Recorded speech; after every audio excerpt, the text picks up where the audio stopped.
कुछ स्पर्श देह से नहीं होते, वे आत्मा को भीतर से थाम लेते हैं, जैसे हमारे पुरखों की उपस्थिति।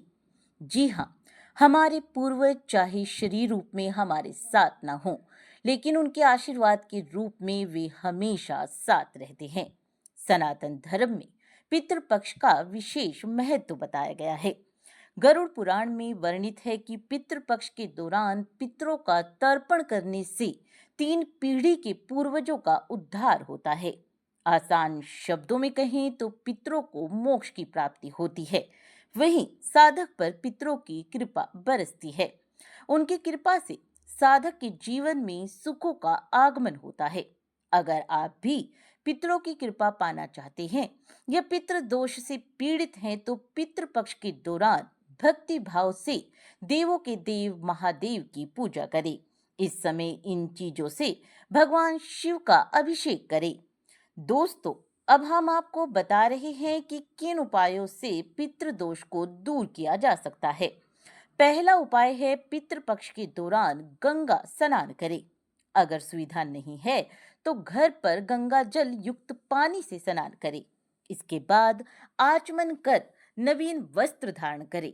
अब गंगा जल में काले तिल और बेल पत्र मिलाकर भक्ति भाव से भगवान शिव का अभिषेक करें।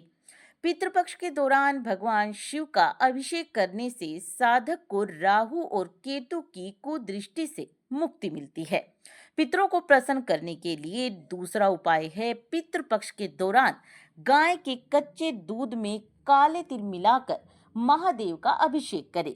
इस उपाय को करने से पितरों की आत्मा को मोक्ष की प्राप्ति होती है। साथ ही व्यक्ति पर पितरों की कृपा बरसती है। पितरों की कृपा प्राप्त करने का तीसरा उपाय है पीपल के पेड़ की पूजा करना। पितृपक्ष के दौरान रोजाना स्नान ध्यान के बाद आप चाहे तो गंगा जल में पीपल के पत्ते मिलाकर भगवान शिव का अभिषेक कर सकते हैं। इस उपाय को करने से पितृ प्रसन्न होते हैं। पितृपक्ष के दौरान स्नान ध्यान के बाद गंगा जल में काले तिल और जौ मिलाकर दक्षिण दिशा में मुख कर कर भगवान शिव का अभिषेक करें। इस उपाय को करने से 3 पीढ़ी के पितरों को मोक्ष की प्राप्ति होती है। अगर आप भी पितृदोष से मुक्ति पाना चाहते हैं तो पितृ पक्ष में पितरों का तर्पण करें।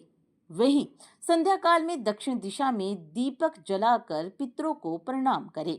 इस उपाय को करने से व्यक्ति को सुख और समृद्धि की प्राप्ति होती है।